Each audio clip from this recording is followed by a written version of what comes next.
Rachel CLAYTON Last updated 1727, September 25, 2017. Both major supermarket chains have committed to going cage-free, but farmers say this is unfair to them and shoppers who buy caged eggs. Nearly 3/4 of eggs sold are from caged chickens, and egg farmers are calling on supermarkets to continue selling them.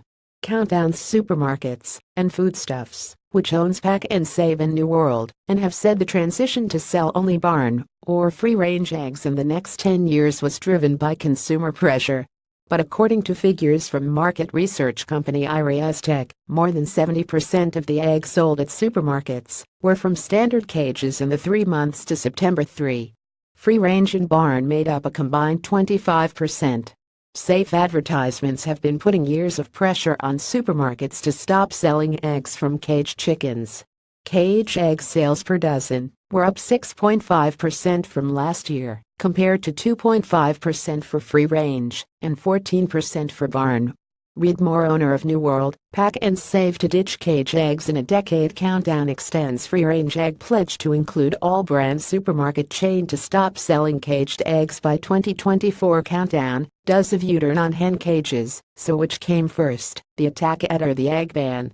Egg Producers Federation Executive Director Michael Brooks said cage eggs were more popular than cage-free, and the transition to cage-free would put unrealistic pressure on egg farmers. Egg Producers Federation Executive Director Michael Brooks says Foodstuffs and Countdown going cage-free is an extraordinary move that could backfire and lead to farmers cutting corners with welfare if they face harsh financial constraints. Supermarkets made up about 55% of the egg market for farmers, and due to biosecurity restrictions, New Zealand can only sell eggs from local farmers. Sales of a standard box of a dozen cage eggs were up by 550,515 last year, compared to only 60,644 for free-range and 82,861 for barn-laid. Foodstuffs would not provide figures on the sales of different eggs by farming system. Many farmers may have to spend millions getting rid of newly installed colony cages they switched to after the Ministry of Primary Industries changed the welfare code for hens in 2012. In March, Countdown said that 70% of Kiwi shoppers bought cage eggs, while only 30% of the egg sales were from free-range or barn chickens.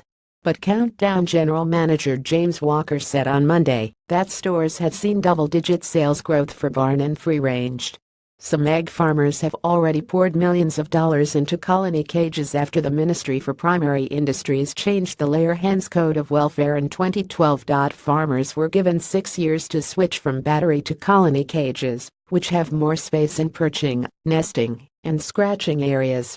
Now the supermarkets are saying, sorry, I know you have spent millions of dollars, but in 10 years' time we're not taking your eggs, and for the farmers it's a really unfair position, Brooks said.